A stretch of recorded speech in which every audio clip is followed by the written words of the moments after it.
I'm trying to tell you, yo. So let's bring her on. Terry McMillan, how you doing? I'm fine. Is this Myron? This is Myron, Terry. How you doing? Trying to keep hope alive. Oh, man, you doing a lot of that, Terry. Oh, yeah. Let me tell you something. You kept it up. You done inspired a movement. Oh, please. Yeah. We got the Terry McMillan earrings, the whole nine. Wait, how many people are on this phone? Oh, there's a couple of us. Oh, yes. We got Nikki Love Life, Nicole Love Life. We got Anna Redden. Hey. We got Big Mo the Boss. Big Mo's up in the house. Oh, Right here. Lord. Rocky Where Thunder. are you guys? Are you in Philadelphia? Nope. No, we're out of Cleveland, Ohio. Cleveland, Ohio. Oh, But I'm trying to figure Big out Mo who- over here is from Philly. Yeah, Big Mo the boss. I was raised in Philadelphia. How are you guys tonight? Good. How you doing, Terry? Doing it. I'm fine. Yes. Yeah, we appreciate you being there. I want some popcorn, but I knew I couldn't chew. Is that right? Somebody get her some popcorn. I was Somebody gonna get her some popcorn. I was like, let me come there so I can share your popcorn with you if you like. That's You a want- blood orange red soda. Is that right? Yeah. Yeah, Right. red. All right. Terry, I want to give a shout out to Holly Watson at Penguin Publishing. And Oh, that's nice. and I want to say to you one of the most iconic legends that we've had on the Midnight Hour radio yes. show. You sure are. Next to George Duke there. George Duke? Yes. Yeah, we had him on our show, God rest his soul, about 10 I was days. getting ready to say, Yeah. that's wonderful. Yeah. We Don't had put me Marilyn in the same McCoo, too. category as him, honey, let me tell you. Yeah, we had Marilyn McCoo and Billy Davis Jr. Yeah. We put Oh, I met them about a month ago or so Okay. Did you? at a grandmother's or grandparents who take care of their grandchildren's conference Oh, in wow. Hollywood of all places. Is that Wow. They still look the same too. Yeah, they do. They do. They definitely do. Now, Terry, let's talk about Terry McMillan, the iconic legend, Terry McMillan, writer of Waiting to Exhale, How Stella Got Her Groove Back, and Who Asked You, which is the sequel to Waiting to Exhale. But before No, it's not. It ain't? No. Oh, Who my Asked mistake. You is not a sequel. Getting to Happy is a sequel. Oh, Getting to- to Happy. But Who Asked You, my new book, is not a sequel to anything. Okay. Oh, okay. that's even better. That's even better. So get that's his own. such a we actually read that book a lot. So we actually love it though. We do. We love the characters in it and everything. Well, thank you. Well, you're welcome. And write some more. Are you writing more? Well, I mean, it just came out a few weeks ago. Yeah, but are you writing more? Tell them, say, well, I'm a I'm writer. gonna That's write what I more. do. Give me a minute. Tell them, say, I'm a writer. Give me a minute. Well, I started. I have the opening paragraph to a new book, but I don't talk about it until after. I don't talk about anything until after I've done it. Hey, I don't blame okay. you. I know that's right. Well, one thing I want to say to you, Terry, is that you can write. That's for sure. Well, thanks for that. Excellent writer. Who is this? This is Nikki Loves Life. How are you? No, I mean the gentleman that just said that. That was Myron Grace, Terry. Thank you, Myron. Yeah, you burn them pages up. I'm from Michigan, not far from Cleveland. Oh, okay. Oh, okay. Where you at from Michigan? I actually went to school in Lansing, but my family live in Detroit. I'm from Port Huron, Okay, up near Lansing, then going that Okay. way. Yeah, I'm familiar with that area. 70 miles from Lansing. Okay. Shout out to Thomas Cooley Law School where I went to school at. Definitely, Terry, I've been through Port Huron on my way to Lansing quite a few times. Wow. That's unfortunate. No, I shouldn't say that. Where you live Where now? we were born is important.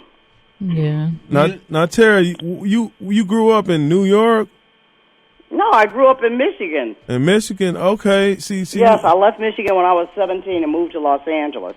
And then from there, I was there for 2 years, and then I went to UC Berkeley.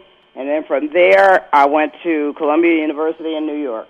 Okay, and that's where all the magic really started happening. And then huh? I turned into a lady of the night. Oh, Of different sorts. Of different sorts. I know that's I couldn't resist. Yeah. Hey, who could? Hey, we like humor. Believe that. right. Terry, too. so what inspired you to become a writer, Terry McMillan? Well, I'll put it this way. I didn't set out to become a writer. Okay. Can you hear me? Yes, we can hear you. Okay, my other line is ringing. I'll just ignore it. This is the first. I didn't set out to become a writer. I basically found myself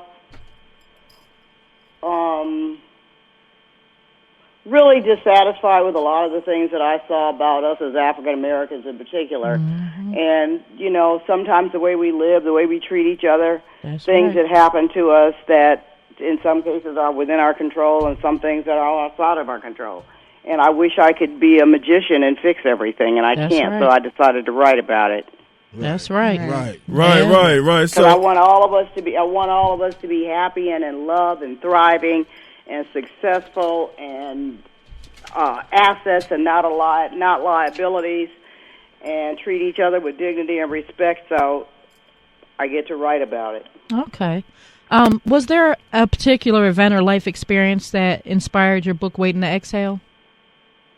Yeah, I couldn't find a man. Hold on. Wait a minute, hold it. I find it hard to believe because you're beautiful. So, I find it hard to believe. That was 20-some-odd years ago. Yeah. You still a light-skinned sister. I had graduated from college, and a lot of my girlfriends had, we had already been out of college. I was gone to grad school by then. Yeah. And, I was living in New York, and a lot of my friends, we just realized that, wait a minute, what's up with we can't get a date? Do you find that when you gain a certain level of education, it makes it more difficult to find a date? Well, I don't think it makes it more difficult to find a date, but it makes it a little bit more. I would not use the word difficult nowadays, but I think that you get a little pickier. Okay. And you want somebody who's also. They don't have to be as educated, but you don't want somebody just on the street, from the street. You just don't. Exactly. So you want somebody who is, and not to say that people from the streets aren't intellectually stimulating. It's not that. No, exactly. But you want somebody you can learn something from. Exactly. And share things with. Someone who's in the challenge you're thinking. Well, there's somebody that you can not so much challenge, but that you can have just like you can enjoy making love to them, you can have a stimulating conversation as well. Yes, right. And intellectually stimulating. So what she's saying is she don't want no donkey. Right. A what? A donkey. You don't want no donkey, right? Yeah, that sounds about right. She wants a man who can stimulate her Pique mind. her interest. That's right. A companion. Keep it. And somebody with there's just a lot of things. I mean, all of us are different. I just put on Twitter, I just said, a man with a nice smile can make your head turn like Linda Blair from The Exorcist. Wow. I have a good time on Twitter. Oh, yeah.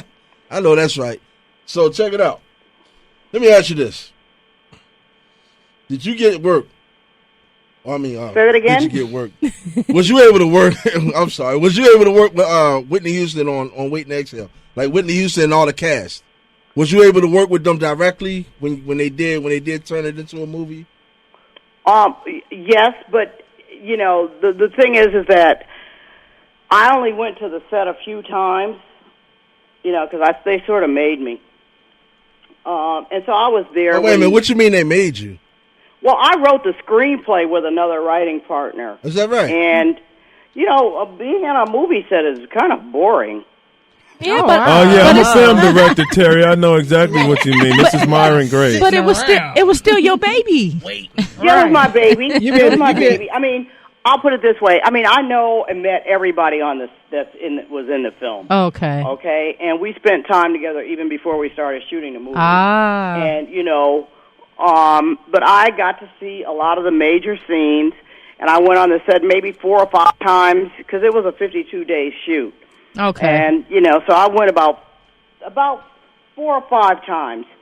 But, sometimes it was like watching paint dry. I'm not kidding you, because they shoot the same scene over and over. Lord, I know what you mean. They asked me to be an extra. Said it becomes. I must have walked across this, and it was 100 and some odd degrees in Arizona. Ooh. I must have walked back and forth in front of this fountain. So not only. And finally, I just said, you know what? I don't want to be in this movie. Right. Waiting to make a movie. Right. So some happen with the connection. I'm not sure what it is. with the I just heard myself. Can you hear me now? No. Yeah, we can hear you now. It's better now. It was something wrong with the phone line. But Terry, I tell you what, we gonna give you about a 2-minute break so we can let somebody hear this amazing song "Swoop" from the soundtrack of Waiting to Exhale. Oh. Get you a cup of water or something, because we want to come back and talk to you about your amazing new book and some other things. On the Midnight Hour radio show, we got Terry McMillan.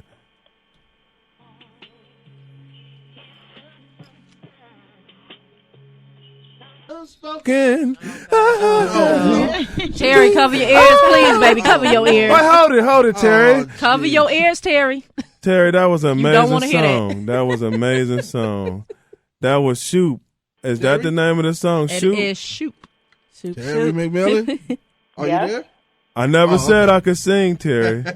You never I heard didn't me? hear you singing. Oh, Yo, you didn't? God bless Be you. glad you did. We were trying to protect you. Yeah, we had a box of tissues here for you. Answer to your prayer. Oh, See, now you heard me. Now you heard me, Terry. Oh, Lord. No, really though. That was. Did you inspire that soundtrack on Waiting to Exhale, Terry McMillan? No. Anything to do with the music. No, that was Forrest Whitaker. And I remember when he played that song to me, I thought, this is kind of boring. Who what? He's saying the same thing over and over again. Shoot, shoot, shoot. And he played it for me before it was done, and he said, what do you think, Terry? This is Forrest, not Babyface. And I said, it's nice. Well, what else was I going to say? Right. But then, Right. of course, Like, it it's all grew on right. me. And, I've been on a 16-city book tour, and I just got home a couple of days ago. Okay. And I was in my truck driving, and I had the radio on. I listened to XM. And here comes Whitney singing Shoop, Shoop.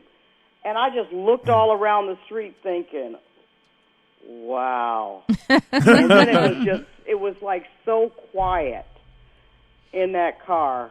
And I could have lost it, but I didn't. I just said, thank you, Whitney. Yeah. So Yeah. you are energized. So was it any song on that track, that soundtrack that you liked? Say that again. Was there any song that I did like or didn't? Or that you did like on the Waiting to Exhale soundtrack? I liked all of them. I loved the Shoop Shoop. When I first heard it, this is before it was on the soundtrack, I was just thinking, she keeps saying the same thing over and over again, so it was completely out of Exactly. context. Redundant. But I think it's one of the best soundtracks ever to me. Yeah, along with the movie.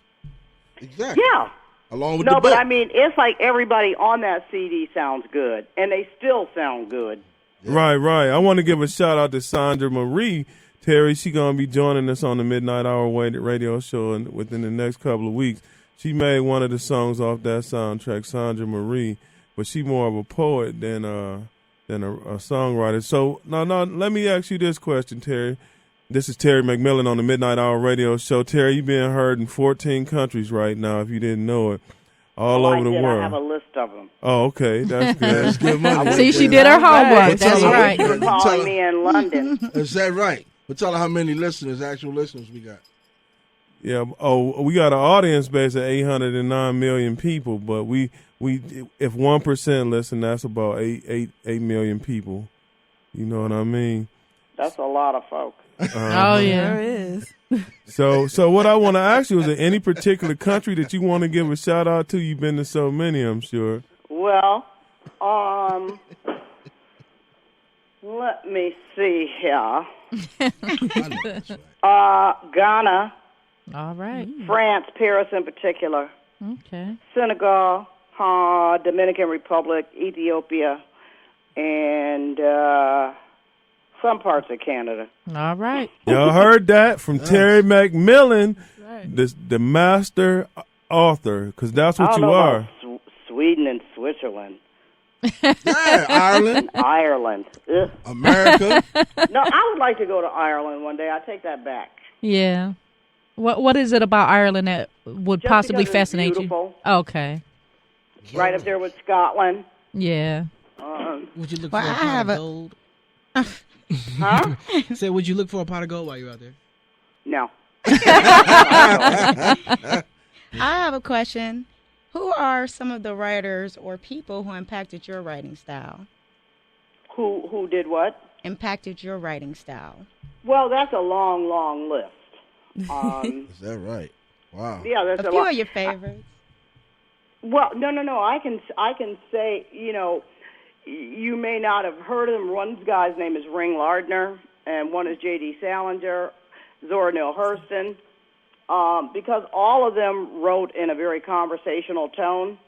Right. And it was a relaxed tone, and it wasn't highbrow, and they didn't try to do all this onomatopoeia stuff and use a million metaphors, and they just told straightforward stories. Straightforward. And it gave me freedom to tell stories in the way that black folks really do talk and not apologize for it. Gotcha. Right. Now, what's your preferred style of writing? Style? Is it the conversational type of style, or is it more autobiographical, or? No, my work isn't as autobiographical as people think. Even Stella, that was not as autobiographical. Just a very small portion of it. And then I went to Jamaica, met a younger man, broke the law, and ended up writing a fantasy about it. And it was long before Jonathan ever even stepped foot in this country. So okay. it was all made up. So Stella wasn't about you, or was it? Pardon? How Stella Got a Groove Back, was it or was it not about you? The only portion of it that was about me that was realistic was the fact that I went to Jamaica. I just said it. Are you listening? Yes, ma'am. I heard what you said earlier, but we weren't talking about Stella at first. I'm just not, no, but the thing is, I went to Jamaica, and I met this young guy, and, we had a lot of fun. Okay. And then I got home, and I realized, oh, my God, what did I do? This is a mess. No disrespect, you turned him out, huh? We just trying to make you laugh. Ain't nothing wrong with it. No. But the thing is that I wrote that book in 31 days. Wow. Oh, wow. Oh, man, what? The draft of it in 31 days. Because I was trying to figure out about this whole double standard, how older men are always going out with younger women. That's right. And nobody says anything to them. So I was trying to figure out, oh, my goodness. And at the time, I talked to Jonathan, and I started out as a poem, and then it was going to be a short story. And then he said, well, Terry, you said you lie, so just lie. And that's what I did. Okay. Because, I was finished with the book before he ever stepped foot in this country. Okay. Wow, man. And so you Wasn't pretty you supposed much to be on vacation? Huh? Wasn't you supposed to be on vacation? Obviously, it was a vacation, wasn't it? A vacation that changed the world. Well, I mean, I got home. that vacation, started your creative juices flowing to be able to write that. So, I mean, that's not a bad thing. No, it's not. No, it wasn't. But, I mean, regardless of what people think about him and my marriage and all that, I wouldn't trade those years for anything. Well, you shouldn't. That's right. No regrets. Right. You shouldn't. None. And I want to shout out to Brandy Clark and Anthony Hollins, Khadijah, and Natasha for listening, because they're listening to you right now. Well, where are they? You. Well, they are here in Cleveland. They're one of our close to 3,000 listeners in Cleveland alone. 200,000 listeners. 200,000? Yeah. That's where we at now? We always had 200. Lost track. We always had How late do you guys stay up? Well, depends on who you ask. Honestly, yeah. So I think we all have the same problem. We're kind of, night owls, Yeah, I never sleep, Terry. I'm always talking to somebody from, I talked with one of the OJs at 3 o'clock in the morning yesterday. So my phone never stopped ringing. I'm like, never sleep. You and me both. Try to hang up and get a call back. I get my sleep. But Cleveland is it's a nice city. It's nice, folks. I used to have some relatives there. Oh yeah. What happened to They them? still might be there. Okay. Yeah, they still might. You don't talk to them there? Do you guys like LeBron or do you guys hate him too? I like LeBron. No comment. Terry. I love LeBron. This Myron Grace. I'm gonna tell you, LeBron, you my brother. Yeah. Right on. Nigga loves life. I love you too, LeBron. All right, plead the LeBron. fifth. So, Right on, LeBron. Big Mo down with you, bro. I didn't agree with the way he left under the circumstances he left, but he's from our area. You can't knock him. You got to give him his credit. well, I tell you what. What? There are people all over the world that get offered a raise, Exactly. And they have to travel sometimes outside Exactly. their venue where they go, and they take the job. Exactly. You trying to tell me, if they tell you, okay, well, you're making $100,000, you're not going to jump at the chance to make $25 million? And get out of this cold. Yes, you are. Yes, you are. cold and move to Miami. You gonna run like the I wind? don't blame him, but I just thought it was tacky what that owner did. Oh, of course. I mean, He was that just seems so- like Cleveland owners. Period. We can't catch a break. He was racist, is what he was. We cannot catch a break. Right. Skip that subject, okay? Okay. Back to your writing style. Yeah. What message are you trying to give readers when you're writing? Do you have any particular message? Hope. Hope that no matter how tough things get, instead of just sitting back waiting for somebody or something to help make things better, that makes you very passive. It means that your life is always going to be based on how you react to things, and that makes you a victim. And what a dreary, dreadful life you'll live if you have to live like that. And so the idea is that I try to write about characters who are going through some stuff, and they basically are being tested. And that's what I think all of us are being anyway, is tested. And so it's how you even just put one foot in front of the other is what I believe in. And so I try to give my readers hope. You don't have to solve all your problems, but at least try. Let me ask you this. What was your deepest fall in life? My deepest fall? Yes, ma'am. I don't know if you would call it a fall. Okay. What do you mean by that? Like, what was your lowest point of your life that you My remember? lowest point? Yes. Oh, I used to drink. For real? Okay. Yeah. When I was, I didn't drink very long, Right. but I used to drink. And I got really drunk. Okay. But this is before I really started writing. Okay. Because I realized my son's father said to me, because I locked him out of the house for 7 hours, I was upstairs passed out, unconscious. He couldn't get back in. And I ended up going to AA. He said, are you going to be one of those writers that's a drunk? Right. And I was like, oh, my God, no. So I went to AA a couple of days later, and it was a brother in there we were like, ooh, this was creepy. So I said, I need a drink. Shit. I mean, shoot. That's all right. Beep, beep, beep. I'm sorry. And so he and I went to the liquor store and I got my bottle. He got his. I don't even know his name. And then a couple of days later, I went to a different AA group meeting in Midtown Manhattan, where everybody was in suits and everything. And I was like, oh, well, so these are upscale alcoholics. Uh-huh. Oh, wow. And I went for 90 days, and that was 33 years ago, and I haven't had a drink since. All right That's now. good. Yeah. All right. Congratulations on that. Now, Terry, we got a mutual friend, Kenneth Hall, at TAC Entertainment. He said he met you a long time ago when you used to live in Los Angeles. He said your mother introduced you to him. And y'all went on a date. I'm not sure how true that is, but I just want to give him a shout out. Yeah, right. Tell him, Terry. Not with anybody. She Living in wasn't going for that delusion. one. Uh-oh. She's like, no, not Cleveland. Well, Ken, I just had to ask that, dog. I had to ask it. He had no hope. You know what hope is? Hope is having optimistic perception early. I can't hear you. All right. I said hope is having optimistic perception early. Hope is what? Having optimistic perception early. Yeah, that's about right. That's right.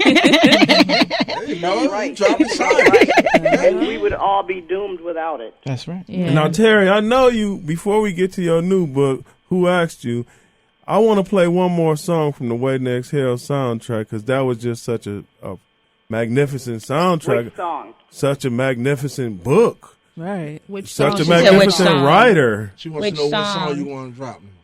Tony Braxton, Let It Flow. How about that, Terry? Terry McMillan on the Midnight Hour radio show, Wait and Exhale soundtrack. Tony. Almost there. Wait. Oh, God. Let it flow. Stop it. Let it flow. Terry, you know what? If he don't stop singing, I quit. I got your back, man. I'm going to give you back that last check. He's stupid. You know, Stop singing. I wanted to give a shout out to Kevin Chilhurt. He's also listening, and is a fan of yours. So also in the Cleveland area. Hello, Cleveland. I wanted to say that, I definitely appreciate your message of hope, because I'm, kind of like that too. I post a lot of hopeful messages on Facebook, with my little period end of story, thing I go into. But, I definitely think that that's what's lacking. There's enough negativity in the world, and if we have more hopeful people, it might kind of change the flow of things. Well, yes, and so does voting. Yeah, that too. Voting. That too. Get some of those 200,000 and make sure that they are registered and that they have a photo ID. Oh Get yeah. some of these Republicans out of office. Yeah, we definitely have like a strong political drive here when we vote. And now we got another one. Her name is Terry McMillan. She ain't holding back no punches. You know what I mean? They You know stalk what? me on Twitter. I know that's right. Terry, I tell you, we're going to get to your new book in a second. Who When? asked you? Yeah. Asked you. But yeah, who asked me? Fun. You guys said you wanted to have some fun. That's what Hey, you're doing. hey, We yeah. appreciate the fun. Me and Mo over here trying to have some fun, Terry. We'll have it with you. I have a steak I'm broiling. Oh shoot! Do you- I need to come where you at. Right. I love steak. I have a nice thick ribeye. I'm sorry for you that I'm people. marinating in vinegar. I'm sorry for you vegetarians, but I love steak. I think I need to go to Terry's house. We Right. like lettuce and We'll come, but we ain't gonna need the steak. We'll eat. I'm what eating you some got on steak. They work out. The rest of us fat. They work out. They work out, Terry. I ain't fat. I'm big bone. Big bone. I'm we big love bone our fat. rabbit food. My granddaddy. I got fat on my big bones. Hey Terry, my granddaddy used to have me down in the kitchen in Alabama in the 90-degree heat with a pot of beans and salt pork for. Yeah. Oh God, yes. Yeah. There you go. Oh, that's what There I you grew go. up on in Michigan. I know that's right. But I don't eat any salt pork, Yeah. no neck bones, none of that stuff. I can't stand it. Nah. No. That's like I season. I'll put smoked turkey and some beans and all that. Yeah. Right. Collard Yeah. greens and all Smoked that. turkey butts. Oh wow. With the butts. You know what? Smoked turkey butts. If you ever make it to Cleveland, just come to the studio so you can just whoop Mo. Okay. You know, I wish I Terry. had been able to come there on my book tour. I know There that are would a have lot been of places smooth. that I should have gone that they didn't set me up for, but next time around. Tell them don't maybe be for the hating, Terry. paperback, I'll come to Cleveland. Tell them Good. don't be hating. We will be Don't right hate here. Detroit, I did Chicago. I've Yeah. even been to Toledo. Wow. Really? Oh, And right. and couldn't go. Oh wow. Well, not this tour. Not this tour. Well, Terry, I want to give our program manager, Glendoria Barres, a chance to ask you a question because she liked the Cleveland version of how Stella got her groove back. Oh. Corporate Oh, superstar, live in the suburbs, that kind of stuff. So I'm gonna give her an opportunity to ask you a question. Glendoria Barres, program director of the Midnight Hour Radio Show. Hi, Terry. It's Glendoria again. I just spoke to you a few minutes ago Yes, off I was air. gonna say. Okay, hi. Hi. Again. Okay, I have a question for you. Okay. What are some of the future projects you have coming up? Well, A Day Late and a Dollar Short is going to be a Lifetime film with Whoopi Goldberg, Ving Rhames, Tashina Arnold, Anika Noni Rose, Kimberly Elise, Oh my and Mackay God. Pfeiffer. Wow. It comes out in February. That's gonna be Terry, how much bigger can you get? What you I'm trying to do? trying to Take over the world? Pardon? How, you trying to take over the world? Because you just named some names that's just going to blow that film out of the water. And it's really good, too, because I went to Toronto and watched a few of those scenes. No, it's going to be pretty. They've done a really good job. Yeah, I 'Cause I'm bet. not crazy about Lifetime movies, but I know that's right. Oh Lord.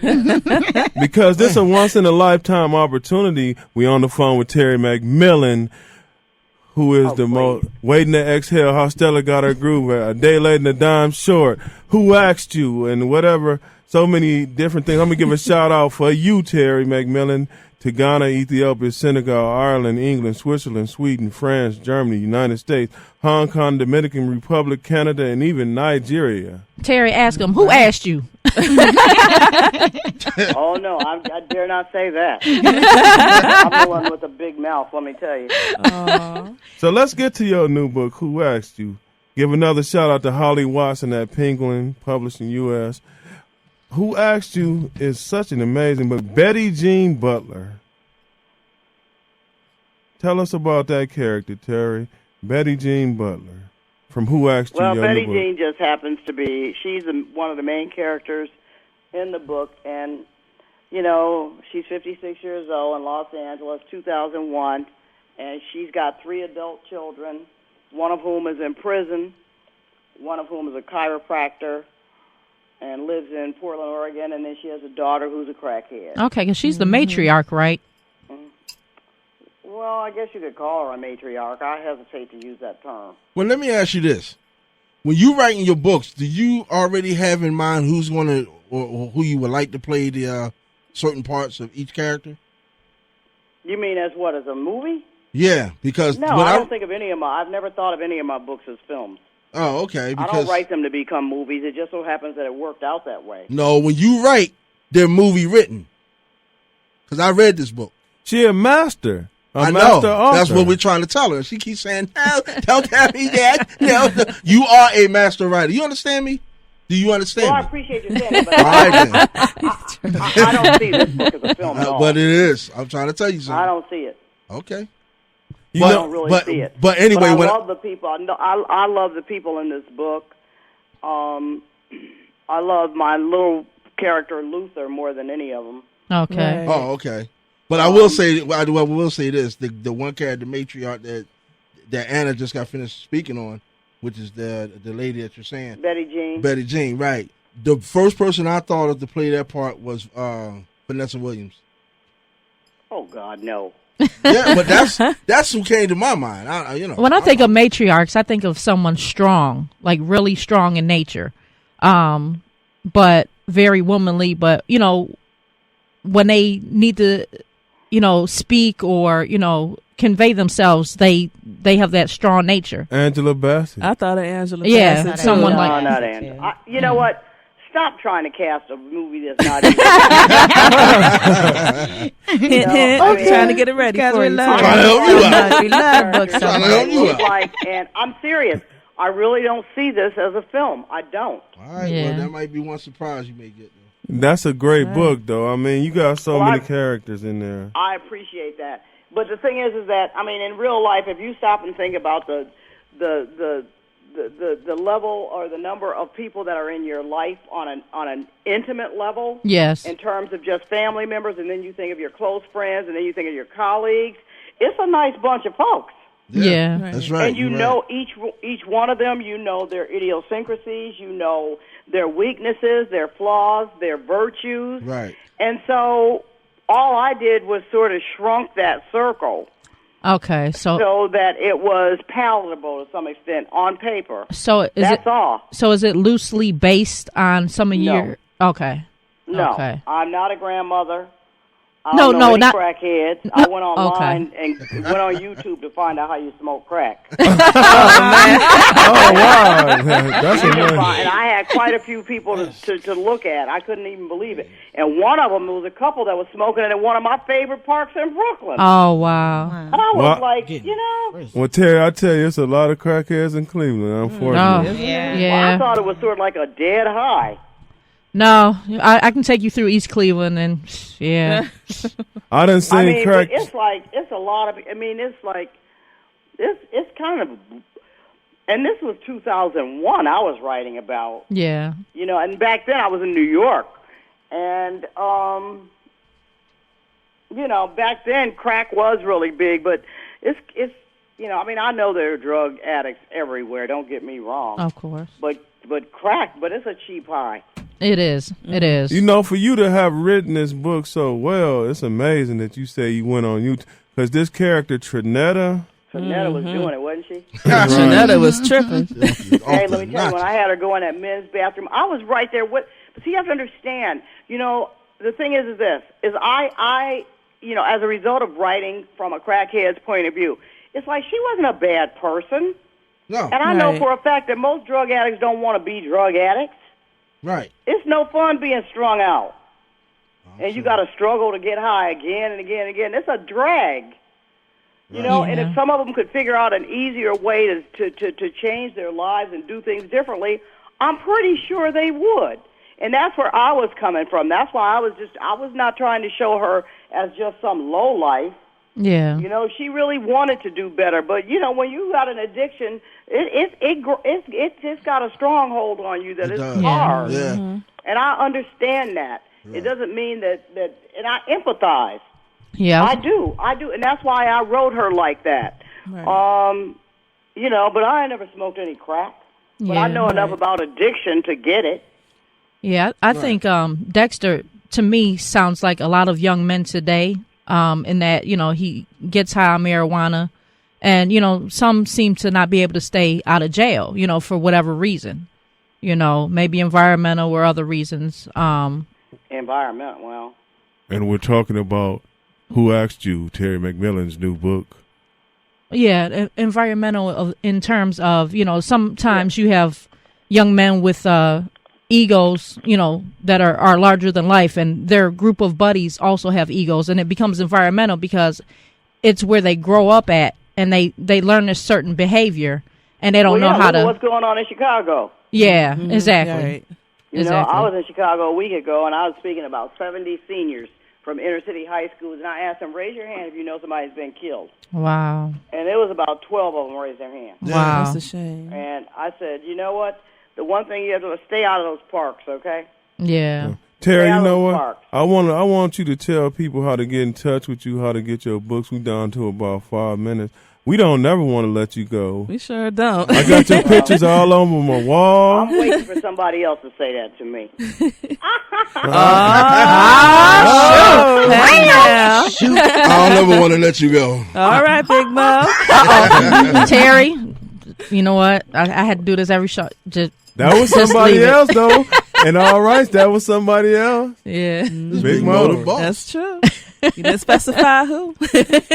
And Big Mo definitely has a lot of personality. Well, I really appreciate your interest. You know, follow me on Twitter or Facebook. Okay, so you are on Facebook. Okay. But Twitter is better.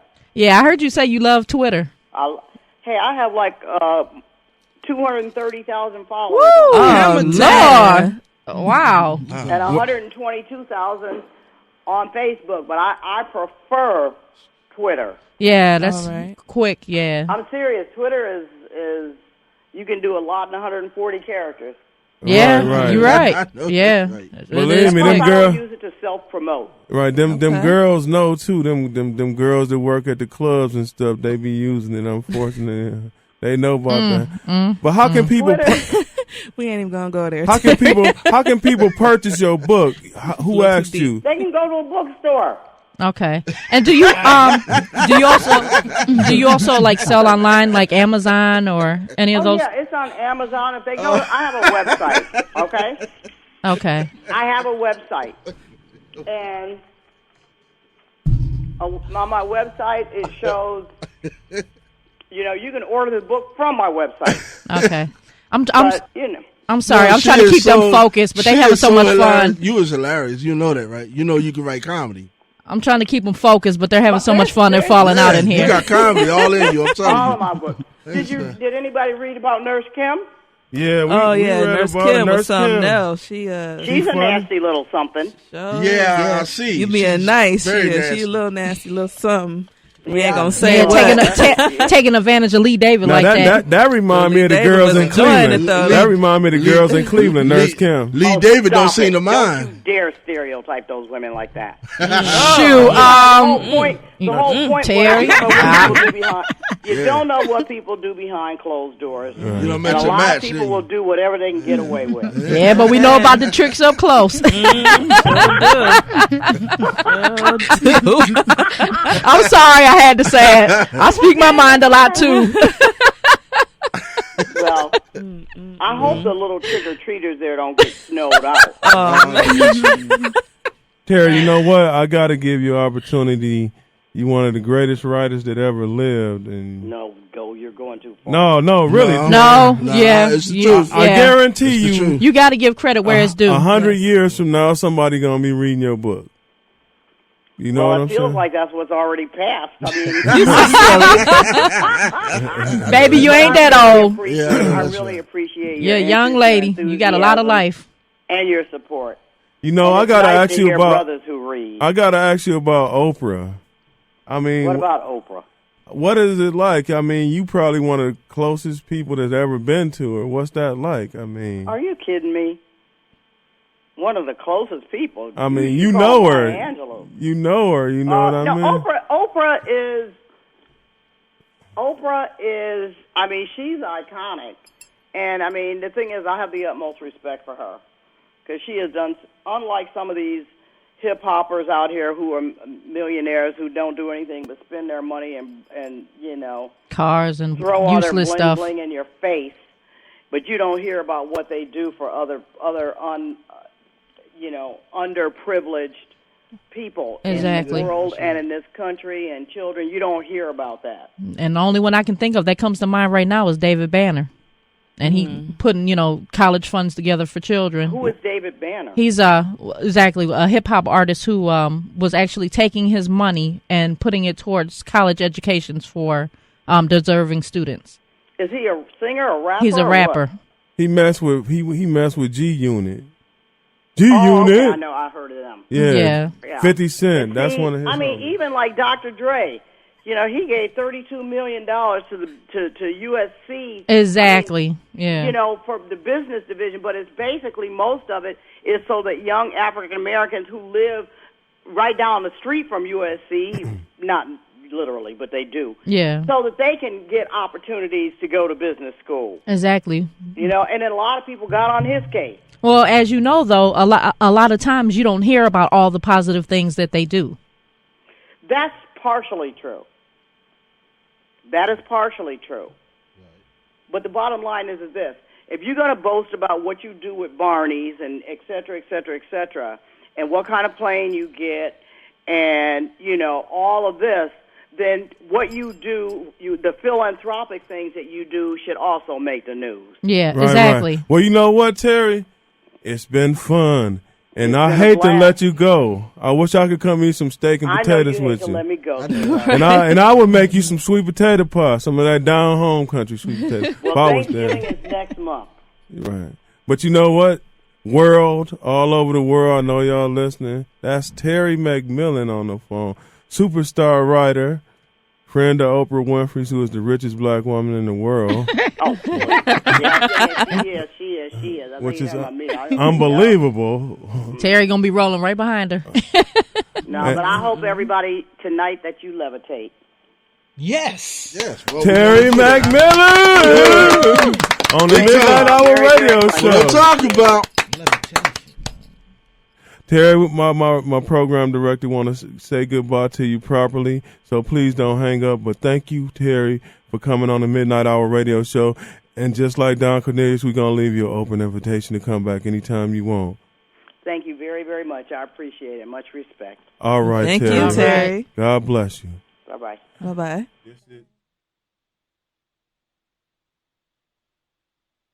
McMillan on the Midnight Hour radio show, and we're going to be right back on News Talk 1490 WERE, the